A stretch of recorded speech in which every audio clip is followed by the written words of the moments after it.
Mbah, tolong jangan ganggu keluarga saya. Dan kemudian entah bagaimana sosok yang tadinya di balik kelambu itu tiba-tiba muncul di hadapan bapaknya Mas Fuad. Jadi ya seperti gambaran yang selama ini Mbah ngatemi selama hidupnya itulah. Jadi make kebaya, make jare, terus apa ya, tubuhnya yang agak besar gemuk itu apa kayak kelihatan masih ya seperti itulah, sosoknya benar-benar mirip. Tapi memang wajahnya itu pucat, bola matanya putih, dan semua rambutnya itu yang selama ini digelung terus pakai apa kayak kerudung gitu, sekarang itu terlihat seperti berantakan semua. Sebelum lanjut ke cerita, jangan lupa like dan subscribe supaya tidak ketinggalan kisah-kisah menarik lainnya. Selamat berjumpa lagi kawan-kawan, para pemburu kisah. Malam ini bertemu kembali kita dalam My Story Zone. Jangan lupa siapkan headset, siapkan kopi. Tapi kalau ke belakang jangan pernah pergi sendiri. Oke, nantikan cerita kami.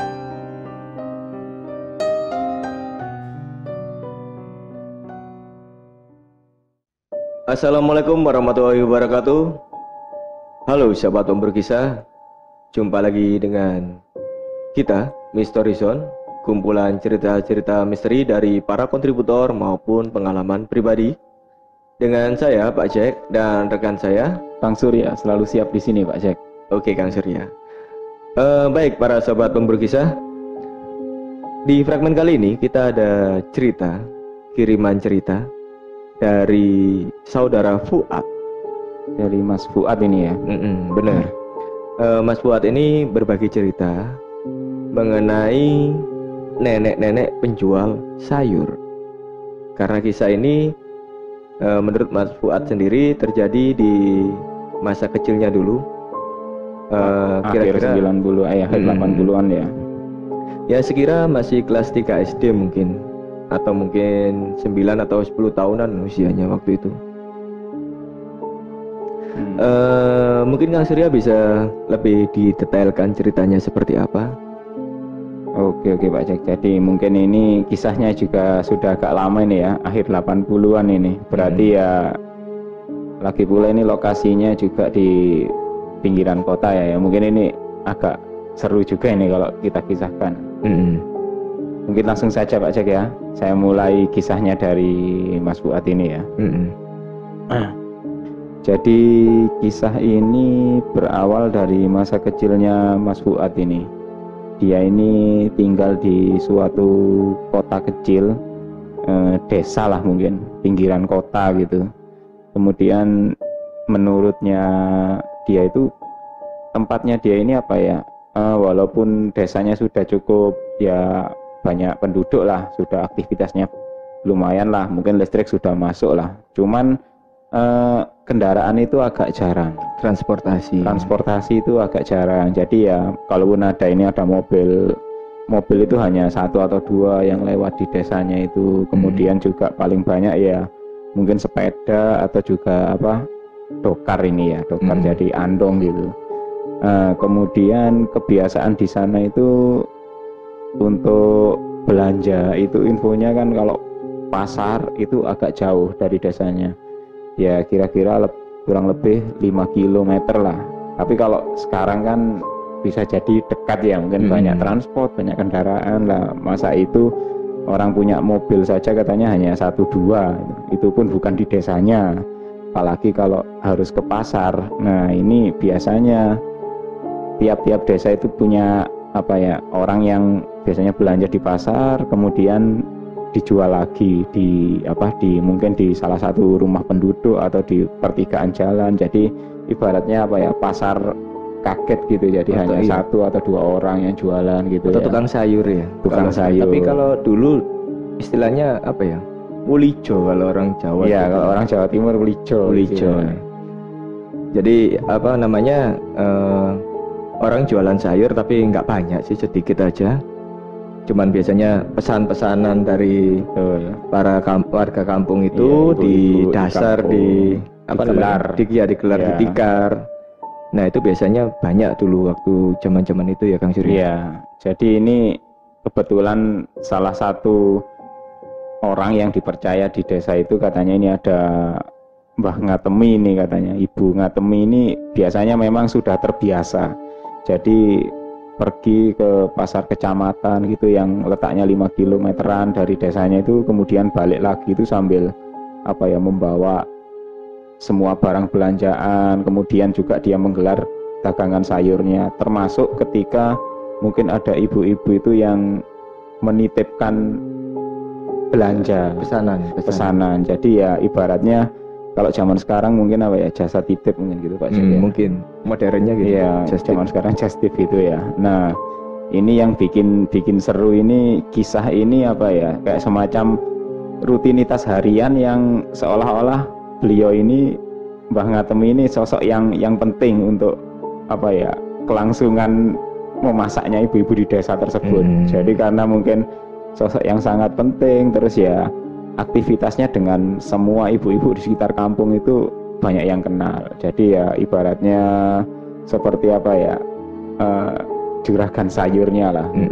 Oke, bisa dimulai Kang Surya ceritanya. Oke, nah ini pada suatu hari ini Mbah Ngatemi ini biasanya kan hadirnya itu jam 6 pagi gitu, sudah siap gitu ya.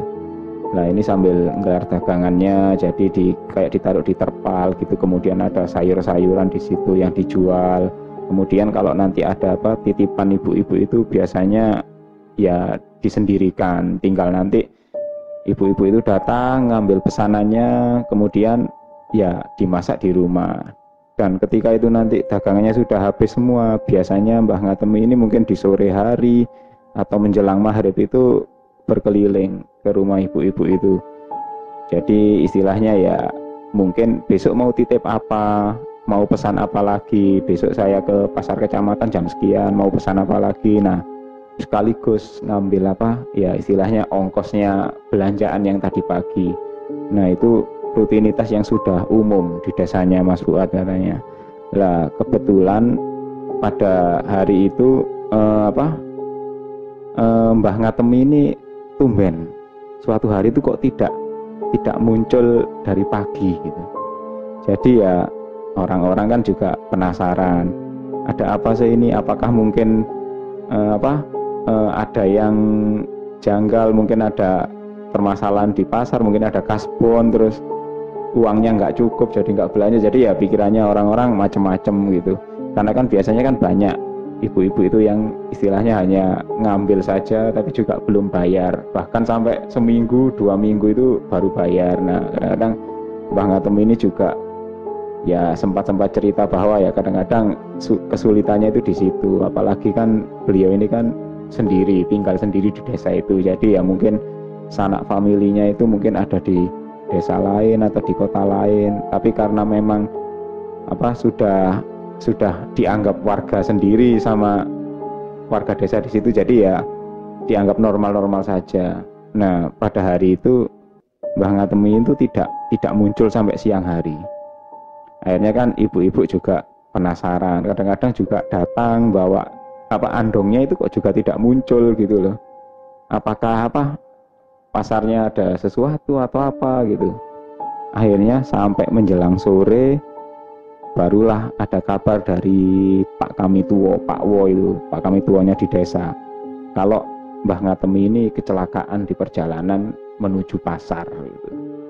Jadi infonya pagi-pagi itu Mbah Ngatemi naik dokar langganannya yang tiap hari dari kampung ke pasar, kemudian mengantarkan balik lagi ke desa, itu kecelakaan. Jadi beliaunya ini termasuk dengan kusirnya juga meninggal. Nah hal itulah yang akhirnya membuat warga merasa kehilangan gitu. Apalagi juga beliaunya ini kan juga seorang diri hidupnya, dan benar-benar ibaratnya dalam tanda kutip itu seperti duta sayur mayurnya desa itu. Jadi warga yang selama ini nitip sayur mayur terus titip barang-barang belanjaan di pasar tentu akan sangat bersedih dan kehilangan. Nah akhirnya setelah Mbah Ngatemi dapat ada musibah itu, warga dapat kabar, ya akhirnya ya diuruslah semua keperluan pemakamannya beliau gitu. Nah, karena Mbah Ngatemi seorang diri tinggal, akhirnya ya tinggal di desa itu, akhirnya ada beberapa warga itu yang mungkin mencoba mencari istilahnya keluarga atau sanak terdekatnya lah yang katanya itu tinggal di desa sebelah. Nah, beberapa hari setelah kejadian itu desa itu katanya Mas Fuad itu di desanya mulai agak tidak nyaman. Ada sesuatu yang membuat warga itu merasa ketakutan. Nah, info yang beredar, anak-anak kecil seusianya dia waktu itu menjelang maghrib itu diminta untuk ayo masuk ke rumah. Bahkan kegiatan anak-anak kecil yang biasanya habis mengaji, habis maghrib terus bermain-main itu sampai tidak berani keluar lagi. Padahal itu seingatnya Mas Fuad ini baru 2 atau 3 hari setelah kematiannya Mbah Ngatemi. Nah, itulah yang akhirnya membuat Mas Fuad penasaran. Kenapa ini? Iseng-iseng dia mendengarkan cerita dari bapak ibunya, kemudian juga mendengarkan cerita saudara-saudaranya, mungkin kakak-kakaknya itu. Katanya Mbah Ngatemi ini jadi hantu gitu. Jadi entah apa yang mendasari cerita itu, apakah benar-benar memang sudah meneror desa, ataukah mungkin hanya cerita dari mulut ke mulut yang belum jelas kebenarannya. Nah, ini Mas Fuad kan waktu itu masih kecil, jadi dia tidak terlalu tidak terlalu tahu detailnya seperti apa. Tapi terus terang kejadian itu dan cerita itu selama beberapa hari setelah kematiannya Mbah Ngatemi itu benar-benar meneror warga, terutama anak-anak kecil seumuran Mas Fuad. Nah, akhirnya pada suatu hari ada cerita-cerita dari tetangga-tetangga yang semakin santer. Katanya mereka itu melihat sosok Mbah Ngatemi itu menjelang maghrib itu kayak berada di tempatnya dia biasanya menggelar dagangan. Padahal sudah jelas-jelas beliau sudah dimakamkan. Bahkan orang itu pun berusaha mendekat, apakah itu benar Mbah Ngatemi atau bukan. Ternyata ya sosok itu benar-benar sama seperti Mbah Ngatemi. Dan bahkan orang itu berniat untuk mendekat lagi, ketakutan. Karena ketakutan dia akhirnya mengurungkan niatnya, akhirnya lari. Bahkan beberapa warga itu mengaku yang agak horor itu beberapa rumah itu juga didatangi, dalam tanda kutip itu didatangi hantunya. Jadi menjelang maghrib itu ya seperti ada sosok yang berjalan di depan, suara berjalan di depan rumah, kemudian mengetuk-ngetuk pintu. Sepertinya ya orang-orang mau membukakan, tapi kan juga karena teror itu sudah terdengar seantero desa, mereka pun juga ragu. Dan ketika mereka mengintip dari jendela, memang benar ada sosoknya Mbah Ngatemi yang mengetuk-ngetuk pintu depan mereka. Lah ini Mas Fuad ini pun ketakutan mulai muncul di benaknya, karena ya hampir semua tetangga itu semua sudah merata dapat giliran gitu. Cuman memang ada beberapa orang yang berinisiatif itu, kalau katanya supaya tidak dihantui itu memasang kayak semacam bawang putih gitu. Jadi bawang putih itu entah digantung di teras rumah atau mungkin ditancapkan di lidi terus dipasang di depan rumah. Nah, ya itu katanya sih entah efektif entah tidak. Tapi ya ada juga yang memasang seperti itu ya aman-aman saja gitu. Termasuk katanya ini rumahnya Mas Fuad pun juga sama orang tuanya juga diberi bawang putih kemudian digantung di terasnya. Nah, dan itu pun terjadi sampai hari ketiga, keempat, kelima. Akhirnya tibalah pada suatu hari ini Mas Fuad dan keluarga ini merasa ya mungkin dengan adanya bawang putih ini mungkin ya rumah kita tidak dihantui gitu. Akhirnya kan dengan inisiatif dia juga bercerita ke tetangga-tetangga, memberi saran supaya melakukan hal yang sama.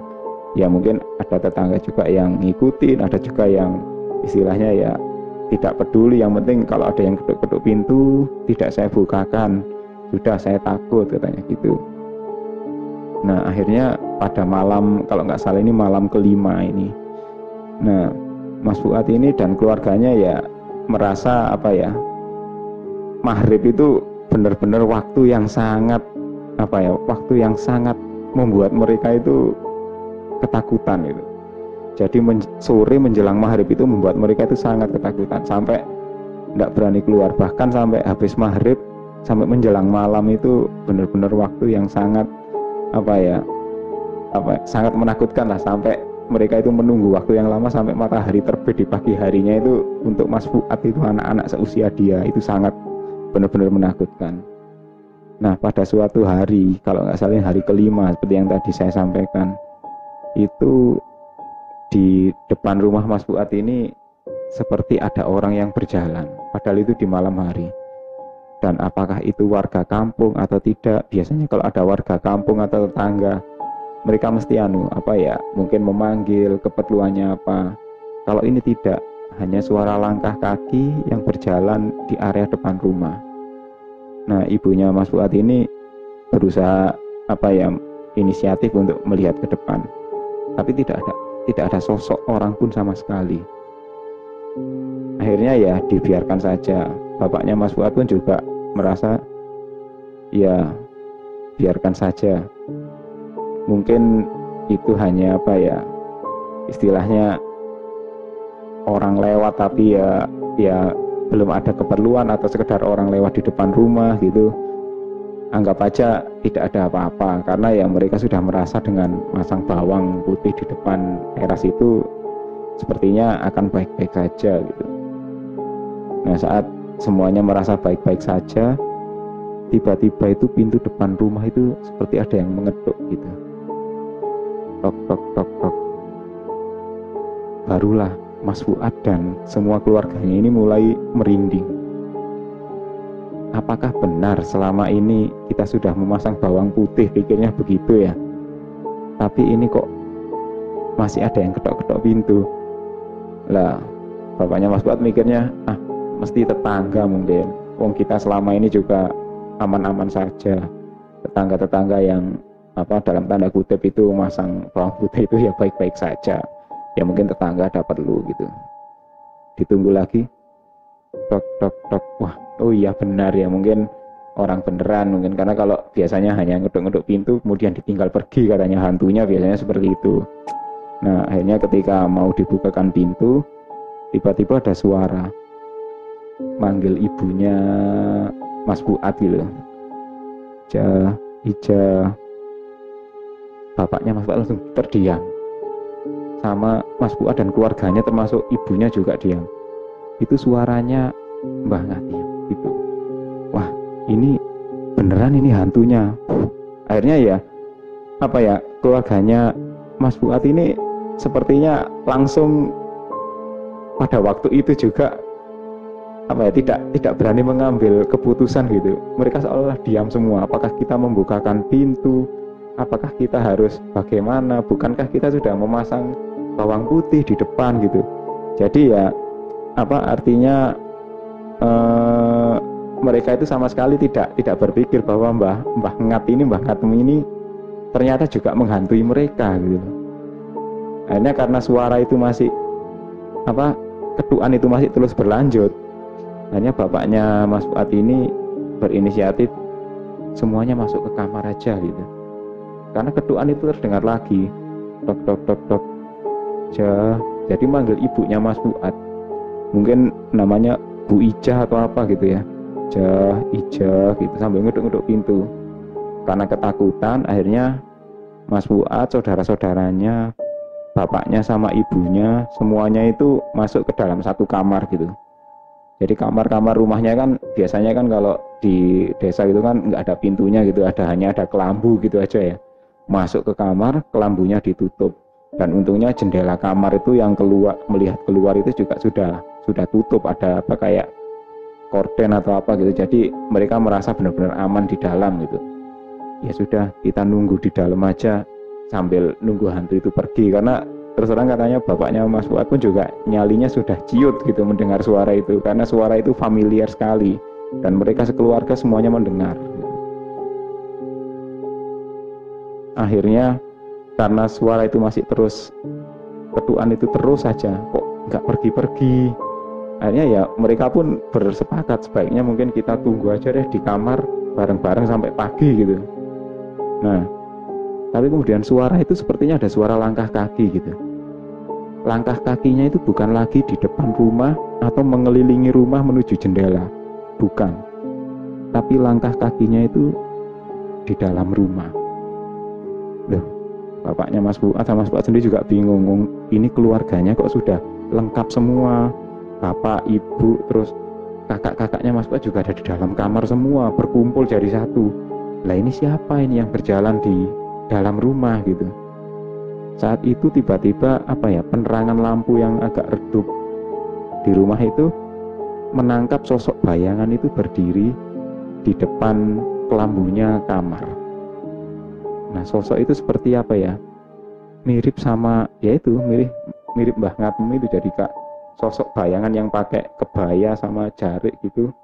Dan yang paling membuat Mas Fuad teringat waktu itu katanya, di bawahnya kelambu itu kan masih ada sela. Itu dia itu melihat sesosok kaki, dan itu terlihat seperti mengering, seolah kelihatan seperti membusuk gitu.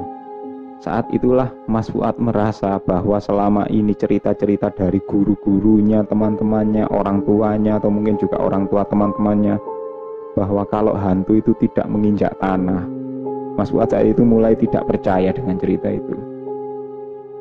Jadi Mas Fuad saat itu hanya memandangi kaki yang yang bentuknya seperti itulah. Dan Mas Fuad pun masih trauma katanya melihat sesuatu yang berada di bawah kelambu itu. Karena mungkin satu keluarga sudah benar-benar ketakutan.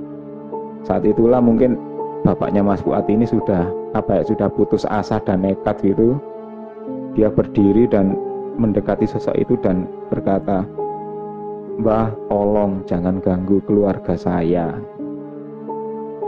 Dan kemudian entah bagaimana sosok yang tadinya di balik kelambu itu tiba-tiba muncul di hadapan bapaknya Mas Fuad. Jadi ya seperti gambaran yang selama ini Mbah Ngatemi selama hidupnya itulah. Jadi pakai kebaya, pakai jarik, terus tubuhnya yang agak besar gemuk itu kayak kelihatan masih ya seperti itulah, sosoknya benar-benar mirip.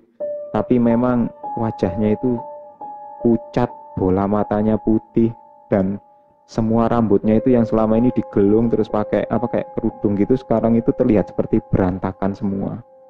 Rambutnya itu seperti riap-riapan gitu. Dan yang paling membuat Mas Fuad sampai trauma itu katanya wajahnya itu juga mirip, kulitnya seperti yang kakinya dilihat, seperti seolah-olah tertutup oleh warna kelabu, abu gitu, kayak ada kapurnya gitu. Putih, pucat, dan kering lah seperti itu. Dan hanya ketika bapaknya Fuad berkata seperti itu dan sosok itu berada di baliknya kamar, di dalam kamar itu hanya suara sederhana saja yang keluar. "Ja, besok titip apa?" Cuma gitu dok. Dan kemudian sosok itu pun menghilang. Jadi kakak-kakaknya Mas Fuad waktu itu hanya sembunyi di dalam bantal, di dalam guling, jadi tidak berani melihat. Hanya bapaknya Mas Fuad dan mungkin ibunya yang melihat sosok itu. Akhirnya setelah sosok itu pergi, barulah Mas Fuad dan keluarganya mulai berani keluar kamar. Dan akhirnya pada keesokan harinya ibunya Mas Fuad ini inisiatif bertemu dengan ibu-ibu lah. Kemudian bapaknya juga bercerita dengan mungkin warga desa bahwa tadi malam juga dalam tanda kutip itu diampiri hantunya gitu. Hantunya juga mampir ke rumah. Istilahnya apakah beliau ini masih gentayangan, ini ada apa gitu loh. Nah waktu itu dengan beberapa warga sih menyampaikan jangan-jangan ibu-ibu atau tetangga-tetangga yang lain ini dalam tanda kutip itu masih punya hutang atau tanggungan sama beliaunya ini. Jadi ya apakah mungkin selama istilahnya belanja ke Mbah Ngatemi ini atau mungkin nitip atau apa itu, ya ada yang dalam tanda kutip masih menghutang, belum bayar, atau mungkin bisa jadi ya istilahnya sengaja lah menunggak, jadi beliaunya ini akhirnya dalam tanda kutip juga menagih. Nah, karena selama ini orang-orang taunya sih Mbah Ngatemi ya jarang menagih, paling nagihnya hanya seolah-olah besok nitip apa, terus apa tagihannya yang tadi pagi gimana, hanya gitu aja. Akhirnya karena warga desa semua sudah merasa ketakutan dan khawatir bahwa ini akan terjadi terus-menerus dan mereka tidak bisa tenang, akhirnya ya sepakatlah bersama Pak Kamituwolnya desa itu, mereka nyoba ya gini aja, mungkin kalau ada tetangga-tetangga yang masih punya hutang, segeralah diselesaikan, nanti kita coba nyari ahli warisnya mungkin di desa sebelah barangkali. Ya akhirnya karena warga sudah benar-benar ketakutan, akhirnya ya baik yang punya hutang ataupun tidak punya hutang pun akhirnya ya berusaha dalam tanda kutip ya sudah aja kita ngasih bantuan dana duka lagi lah, supaya barangkali nanti untuk keluarganya yang lain ibaratnya katanya tinggal di desa sebelah itu. Nah, ketika itu semua sudah terkumpul, jadi akhirnya Pak Kamituwo ini meminta ada utusan yang mencari sanak famili keluarganya yang katanya di desa sebelah. Cuman ini Mas Fuad infonya ini juga apakah mereka itu sudah berhasil ketemu dengan keluarga jauhnya yang ada di desa sebelah atau belum.